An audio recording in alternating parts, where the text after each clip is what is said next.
Swayam Prabha. Digital India. Educated India.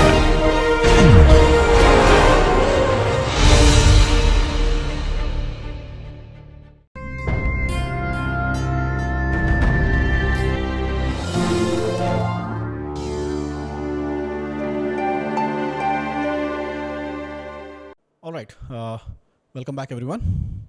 So we were talking about optical properties of optical properties of materials. So we understood bulk materials absorption, how that happens. So it was a slightly longish lecture, but I hope that it gave you the primary ideas that are essential. So in this lecture, I'll just take maybe 10 to 15 minutes and try to tell you, I'll try to introduce another topic, which is optical gain. Okay. With that, my discussion on the bulk materials will be done. All right. So we have seen absorption already. So we have seen the valence band and the conduction band, which are which look like this, parabolic. And then whenever you shine light, an electron can go from the valence band into the conduction band. It gets absorbed. Nothing new. We've already done this, right? And we already saw that it exhibits a threshold-like behavior. So below a band gap Eg, the photon will not be. This is the x-axis, the photon energy, and y-axis is absorption. All right. So below a certain Eg, it will not be absorbed, right? And then after the Eg, the absorption increases parabolically. This is something that we have already seen. Now, what happens if I consider a hypothetical scenario? I'll invert the case. Okay, I'll say that all my conduction band is filled up, and my valence band is completely empty, or rather, it is filled with holes. So you have a scenario where you have electrons and holes like this. Then what happens? Well, whenever you have an electron at higher energy and a corresponding hole, it will come down, recombine, and emit a photon, right? It can emit photons, okay? And this process of emission of photons is, what is called as gain. For example, if you take electronic device, let's say a resistor, you lose energy, you dissipate electrical energy. What if you want to amplify a signal? You have to create gain. How do you create a gain? You create an amplifier and you supply it to a power supply. The circuit draws the power from the power supply and then it amplifies the signal, right?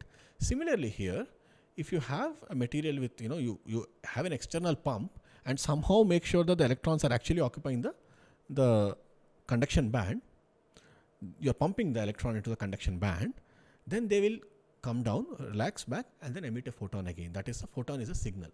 Okay, this is a fundamental process that is associated with any optoelectronic device.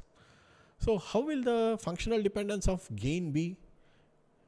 Well, gain I can think of as an exact opposite of absorption, right? So I can think of this gain as, sorry, I should write it as gain. Optical gain is equal to minus absorption. So whatever parabolic dependence I have for absorption, I'm showing you like this. In principle, if you have an ideal scenario, hypothetical scenario, wherein the conduction band is completely full and the valence band is empty, then I should have a perfect gain which is exactly opposite. So minus H cross nu minus Eg. So essentially minus absorption means gain. That's what we talked about even in the case of Lorentz model, where you had n equal to, the complex refractive index is n plus Ik, right? K is the absorption coefficient. Where the K is minus means it's gain. That's what we said. Okay. So that's what happens here. So effectively, if you have a gain or absorption coefficient to be negative, what happens to your signal? Let's say you have a wave, okay, which is propagating in some medium. If you look at the amplitude of the wave as it propagates, if you have a loss and that loss is significant, then amplitude will reduce over distance. That is absorption process. The absorption coefficient captures the envelope of that. Whereas if you have gain, well, that means absorption is negative, then what happens is your amplitude will keep growing over time.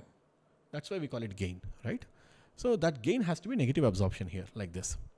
So now, is it possible really to have this scenario wherein, the absorption, the conduction band is completely filled with electrons and valence band is completely empty? Well, in reality, it's not going to happen. Okay. So what is going to happen is you're going to have a realistic scenario, something like this. Okay. Let's say this is basically an intuitive picture I'm trying to give you. Okay. So you have the conduction band having some electrons. Okay. And I have the valence band having some holes. Now I'm actually considering, let's say I didn't dope a semiconductor, I didn't do an n-type doping. If I do an n-type doping, I'll get something like this. Okay, I'll have an electron conduction band filled with some electrons and valence band completely, a valence band having some holes. But then here, I'm not doing that. I just took an intrinsic semiconductor and I just pumped it. Okay, pumping means I use a very high energy source. For example, this band gap, if it is like say 1.42 eV gallium arsenide, instead of 1.42 eV, I let's say pump with 2 eV photons. When I do that, electrons will get excited, they'll go to the higher energy level, higher energy state. Okay, so let me consider an equilibrium situation. So let me say I have my equilibrium situation.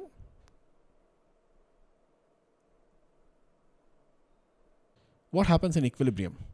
Let's say I'm considering okay, let's do silicon, easier numbers. The idea holds. What is the density of electrons in equilibrium? Roughly 10 power 10 for silicon. Sorry, electrons is 10 power 10, holes is 10 power 10, right? Roughly. So what I can do is I can have basically a band diagram which looks like this.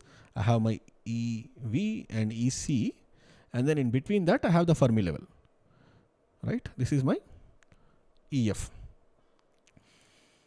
What is EF? I mean, I can compute, right? I know what is the expression for that. Let's say I have my, what is the expression? What is the gap from the EI?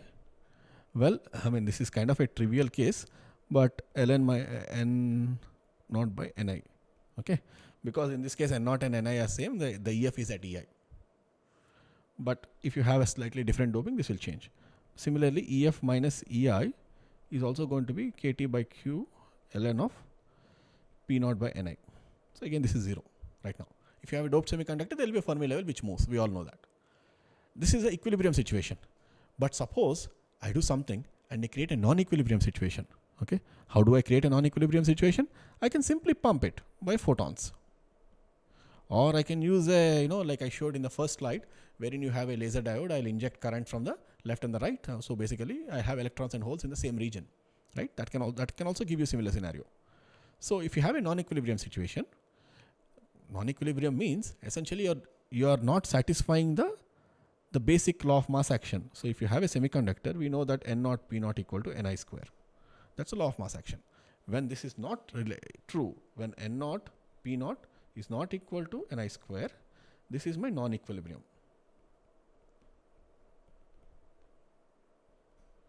So if you have such a scenario, and let's say you stop the excitation, then the semiconductor will go back to equilibrium. That's it. All right. So now what happens if you shine photons in this kind of a scenario? Well, your electrons density is going to be my n naught, which is my initial concentration, plus let's say I'm introducing 10 power, let's say my excitation is delta n equal to delta P equal to, let me say 10 power 16 or 17 per centimeter cube. Okay, that's all of them is per centimeter cube, by the way, all the concentrations. So I have my n equal to plus delta n. Similarly, my P is going to be n naught plus delta P. Okay, what will it be? It will be roughly 10 power 17. Both are 10 power 17.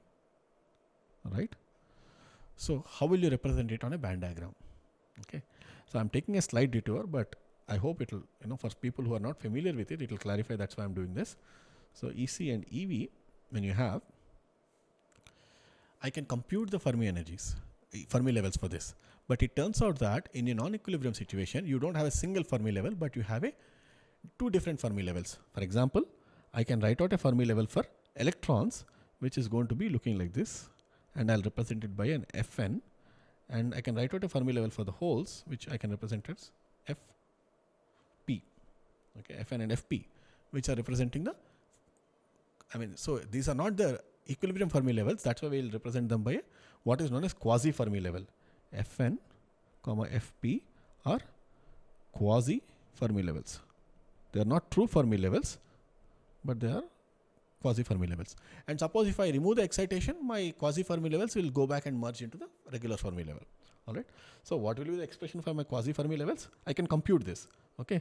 For example, if I have for n, Fn minus Ei is going to be similar expression kT by Q ln of n by ni. Similarly, Fp minus Ei is going to be minus kT by Q ln of P by ni. Okay. So now both are large, and that is why you see that the quasi-Fermi levels are, one is closer to the conduction band, one is closer to the valence band. So there are two quasi-Fermi levels that exist. Okay, quasi-Fermi levels indicate non-equilibrium. Whenever you have a LED or whenever you have pumping, LED, laser, whatever, you have non-equilibrium situation. They are not equilibrium situations. Okay, that's why it's important. So, okay, so what? Well, all this story is just to explain that when you have this sort of a pumping, there is a quasi-Fermi level here, there's a quasi-Fermi level here, Fn and Fp, which represents, how much exactly is the distance of the Fermi level from the band edge and so on can be computed. It depends on many factors like the effective masses and so on. I just, simplified the whole thing for you. Okay, this is a hand waving, a simplified expression of what quasi-Fermi level is. So what? How does it go back to my discussion on the gain? Well, it turns out that if you have a perfectly, material with only electrons in the valence band, nothing in the conduction band, then you have absorption. The opposite scenario, you have the gain. And in the intermediate scenario, wherein I have some electrons in the conduction band and some holes in the valence band, there can be some gain which is possible in a range of energies. So this represents my gain. So you can have a scenario where there exists a gain from the band gap to Fn minus Fp. Fn minus Fp is it captures the amount of pumping that you're doing. So if you Fn minus Fp is large, implies strongly out of equilibrium. I can create that. I can, let's say, pump it with 10 power 19 or 10 power 20 photons per second, and I generate a lot of electron hole pairs. Okay, I can do that. Then I can have a gain over a larger range of wavelengths. If I don't do, then I have a gain over a smaller range of wavelengths. So in effect, what happens is, over this range of wavelengths, you can create a gain. But beyond that, if you shine a photon, you're going to have loss. That is also intuitively reasonable, right? Because I can think of a situation where I have my electron here. Let's say electrons are till here, right? Now, if I shine a photon, let's say, or rather, I can have a recombination of electron with the hole here and emit a photon. But can it have a photon that is coming from here to here? No, it's not going to be happening, right? From the higher levels, it cannot come down because essentially there is no electron available at the higher level, and because of which there cannot be emission. All right. So now that is why over only a certain range of values you can have gain, and that's why I'm saying here optical gain can be realized over a range which is the photon energy between the band gap and the separation between the quasi-Fermi levels. All right. Now, it so happens that when we talk about the lasers, we'll see that when you nanostructure lasers, there's a lot of surface recombination, and that actually detrimentally affects their performance, and we'll have to actually find ways to improve the gain here. How do I do that? That is a topic that we have looked at recently in our group, and there are some interesting insights that we have from there. All right. So this is about the optical gain.